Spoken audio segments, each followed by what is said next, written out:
അമ്മ മാതാവിനും ഈശോയ്ക്കും ഒരായിരം നന്ദി പറയുന്നു. ഞാൻ doctor Tony Nelson, little flower hospital അങ്കമാലിയിൽ ഗൈനക്കോളജിസ്റ്റായിട്ട് സേവനം ചെയ്യുന്നു.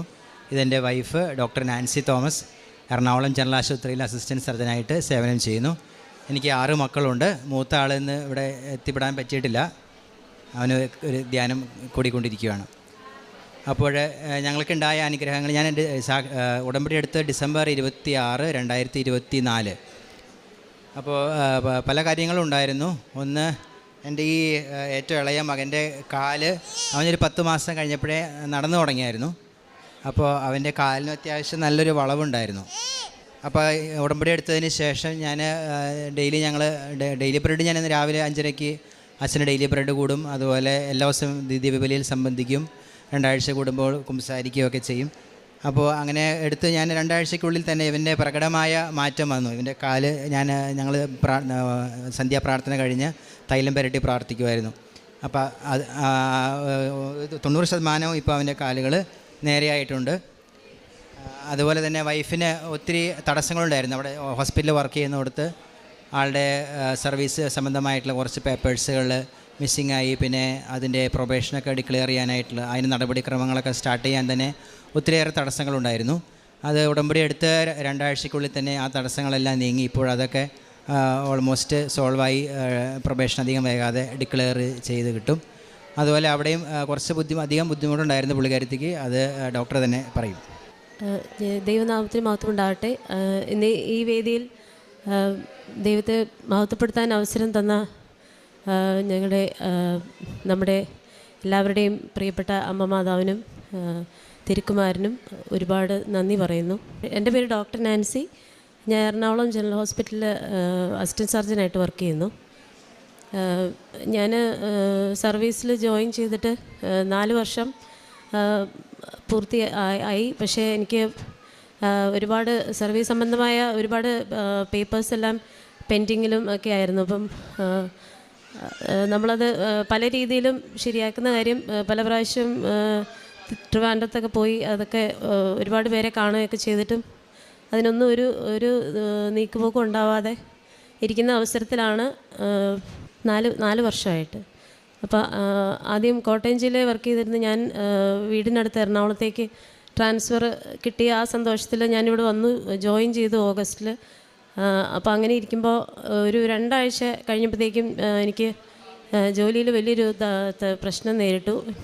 അവിടെ ഒരു സമരം ഉണ്ടാവുകയും അപ്പം ഞാൻ എൻ്റെ ഒരു പരിചയക്കുറവ് കൊണ്ട് ഞാൻ ആ സമരത്തിൽ എൻ്റെ ഒരു ഭാഗമായിപ്പോയി.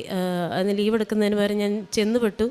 അപ്പം അത് നമ്മുടെ ഹോസ്പിറ്റൽ മേധാവിക്ക് ഒരു ബുദ്ധിമുട്ടുണ്ടായി. അപ്പോൾ അദ്ദേഹം അതിൻ്റെ അച്ചടക്ക നടപടികൾ, അപ്പം ഞാൻ അടുത്ത ദിവസം തന്നെ അദ്ദേഹത്തോട് ഞാൻ പറഞ്ഞത് എനിക്ക് എൻ്റെ ഒരു എക്സ്പീരിയൻസ് കുറവുകൊണ്ടാണ്.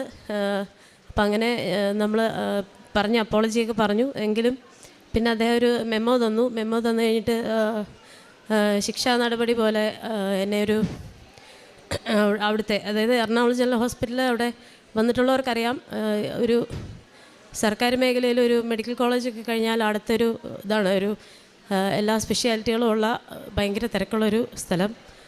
അപ്പോൾ അവിടുത്തെ ഒരു കാഷ്വാലിറ്റി ഇതിൽ ജോലി ചെയ്യേണ്ടതായിട്ട് വന്നു. അപ്പം വീണ്ടും ഒരുപാട് റിക്വസ്റ്റ് ചെയ്തു. നമ്മൾ പല രീതിയിൽ ഇൻഫ്ലുവൻസ് ഉള്ള ഒരുപാട് പേരെ കൊണ്ട് പറയിപ്പിച്ച് നോക്കി. ഇതെല്ലാം ചെയ്തിട്ടും സ്ഥാപന മേധാവി അദ്ദേഹത്തിൻ്റെ ആ ഒരു ഈഗോ ഇതിൽ ഹേർട്ടായതുകൊണ്ട് നമുക്ക് ഒരു രീതിയിലും ഇത് തന്നില്ല. അപ്പം ഈ 6 മക്കളെ വെച്ച് നല്ല തിരക്കുള്ള ജോലി, നല്ല ബുദ്ധിമുട്ടായിരുന്നു.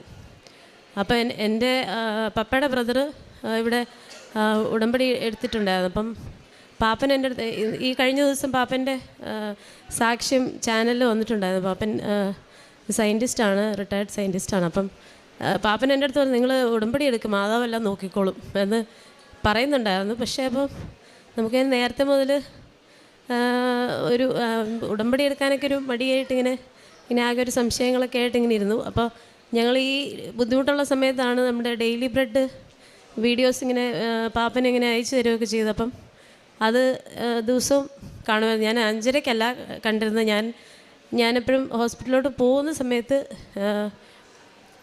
അത് കേട്ടുകൊണ്ടാണ് പോയിക്കൊണ്ടിരുന്നത്. അപ്പം സത്യത്തിൽ എനിക്ക് ഭയങ്കര ഒരു ആശ്വാസം തോന്നുമായിരുന്നു. ഞാൻ ജോലി ചെയ്യുമ്പോഴൊക്കെ എനിക്ക് മാതാവ് അങ്ങനെ കൂടെയുള്ള പോലെ ഭയങ്കര ഒരു ധൈര്യം തോന്നുമായിരുന്നു. അപ്പം പിന്നെ എനിക്ക് കഴിഞ്ഞൊരു വർഷം മെറ്റേണിറ്റി ലീവ് കഴിഞ്ഞ് ഞാൻ കുറച്ച് ലീവ് എടുത്തിരുന്നു. ഞാനിങ്ങനെ ജോലി യാത്ര ദൂരമൊക്കെ കൂടുതലായതുകൊണ്ട്.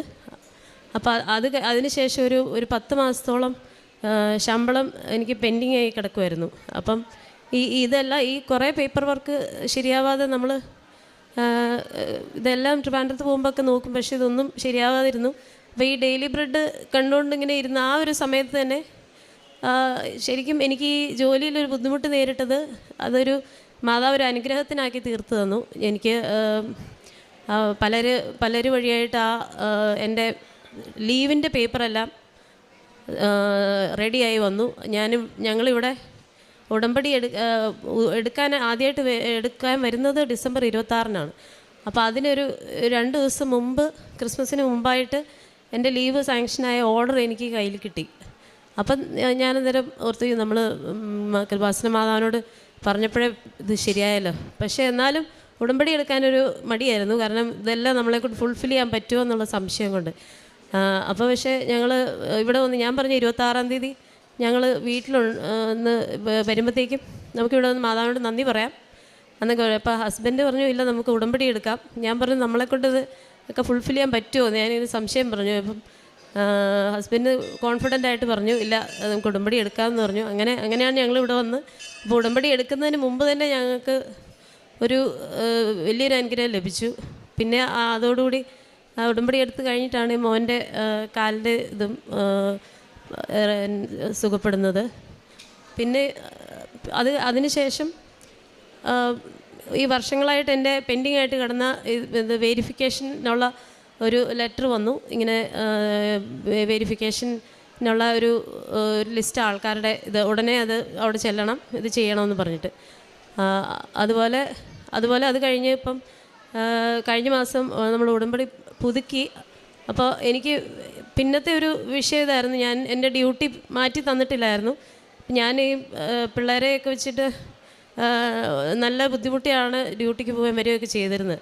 അപ്പോൾ ഞാൻ മാതാവ് ഇപ്പം ഞങ്ങൾ സാക്ഷ്യം പറയാൻ വരുമ്പോഴത്തേക്ക് ഇതെനിക്ക് വലിയൊരു മലയായിട്ട് എൻ്റെ മുമ്പിൽ നിൽക്കുക. എനിക്കിതൊന്ന് മാറ്റി തന്നാൽ എനിക്കതൊരു വലിയ അത്ഭുതമായിരിക്കും എന്ന് ഞാനതിങ്ങനെ പ്രാർത്ഥിച്ചുകൊണ്ടിരുന്നു. അപ്പോൾ ഹസ്ബൻഡ് ഇവിടെ സാക്ഷ്യം പറയാനായിട്ട് കഴിഞ്ഞ തവണ തന്നെ വന്നു. അപ്പം ഞാനിങ്ങനെ ഒരു പേപ്പർ കൊടുത്തു വിട്ടിട്ടുണ്ടായിരുന്നു, അതിൻ്റെ പേപ്പർ. അപ്പം അച്ഛനെ കാണാൻ പറ്റിയില്ല, പക്ഷേ ഇവിടെ വന്ന് മാതാവിൻ്റെ രൂപത്തിൽ മുട്ടിച്ച് പ്രാർത്ഥിച്ചിട്ട് പോയി. അത് കഴിഞ്ഞ് അധിക ദിവസം കഴിഞ്ഞില്ല. അപ്പം ഞാൻ പല പ്രാവശ്യം അപ്രോച്ച് ചെയ്ത സ്ഥാപന മേധാവി അവിടെ ചെന്ന് ഞാൻ റിക്വസ്റ്റ് ചെയ്തപ്പം എൻ്റെ ഭാഗ്യത്തിന് അവിടെ കുറച്ച് ഡോക്ടേഴ്സ് ലീവിലായിരുന്നു. അപ്പോൾ ദൈവം എനിക്കതൊരു ഫേവറബിളായിട്ടുള്ളൊരു സാഹചര്യം ഒരുക്കി തന്നു.